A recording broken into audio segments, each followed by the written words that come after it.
File बिल्कुल तैयार है। साढ़े 8,000 पंजाबी उस्तादां दी तैयारी है कि उसकी फौरी तौर पर भर्ती कराई जाए। ये भी बड़ा जरूरी है। ये भी असीं नारे में भी बोलांगे कि सानू उस्ताद दिओ पंजाबी। हुण हर नारे का जवाब होना है पंजाबी। ते जरा तू एक विच आवाज कढ़नी है, पता लगे कि पंजाबी पे बोलते ने।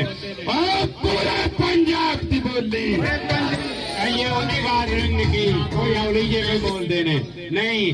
मैनू लगता रोटी घट खाधी है, पानी दे है तो असीं पानी पिया सकने हैं। चलो लेकिन नारियां तो बाद तो एक बारी फिर बरवे टांगना पूरे पंजाब की बोली, लैंदे दी बोली, चढ़दे दी बोली, स्कूलों विच पढ़ाओ, प्राइमरी तो पढ़ाओ, उस्ताद देवो, उस्ताद देवो, स्कूलों विच पढ़ाओ।